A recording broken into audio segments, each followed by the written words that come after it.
সাল 2019। আমি তখন রুকাইয়ার প্র্যাকটিস করি। শিক্ষা গ্রহণের পাশে অনুশীলন করা যাকে বলে আর কি।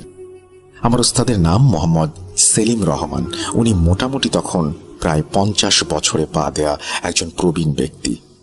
আমি একদিন বিকেল বেলায় আমার পড়াশোনা শেষ করে মাদ্রাসার কক্ষে বিশ্রাম করার উদ্দেশ্যে কিছুক্ষণের জন্য একটু ঘুমাচ্ছিলাম।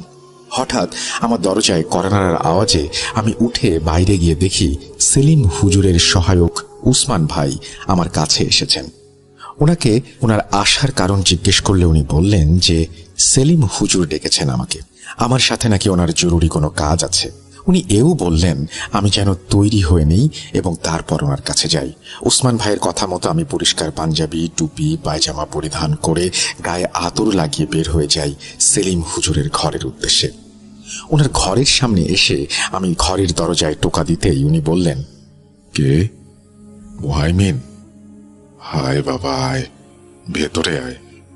আমি ভেতরে ঢুকে ওনাকে সালাম দিতেই উনি আমাকে নিজের পাশে বসালেন আর বললেন, শোন বাবা, তোর সাথে আজকে একটা কাজ করতে যাব।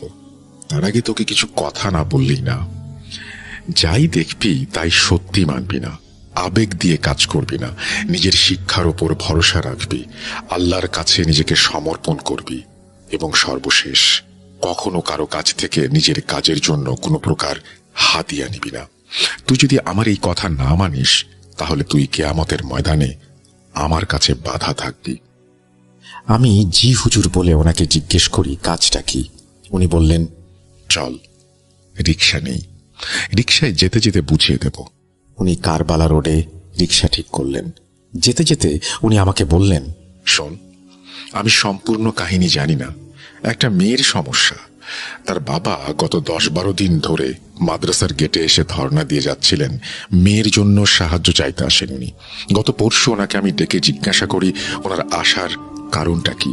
উনি আমাকে বললেন ওনার মেয়ে রিমা, সে নাকি খুবই অসুস্থ, কোনো শয়তান জিনের দ্বারা প্রভাবিত। আমি ওনাকে জিজ্ঞেস করি যে উনি এই বিষয়ে নিশ্চিত কিভাবে হলেন যে ওনার মেয়ে আসলেই জিন দ্বারা প্রভাবিত। উনি আমাকে জানান যে রাতের বেলা মেয়ের রুম থেকে সাপের হিস হিস শব্দ ভেসে আসতে থাকে। হাজার খুঁজেও নাকি শব্দের উৎপত্তি স্থল খুঁজে পাওয়া যায়নি। মেয়েকে নাকি প্রতি রাতে শরীরে আঘাত করা হয়, হাতে, পায়ে, পিঠে সহ নানান জায়গায়। মেয়েকে জিজ্ঞেস করলে সে বলে এই সর্প নাকি তাকে বাঁচতে দেবে না। আমি মেয়ের বাবাকে জিজ্ঞেস করেছিলাম এই সর্প আসলে কি। উনি আমাকে এই বিষয়ে কোনো নিরেট তথ্য দিতে পারেননি। উনি শুধু আমার পায়ে পড়া বাকি রেখেছিলেন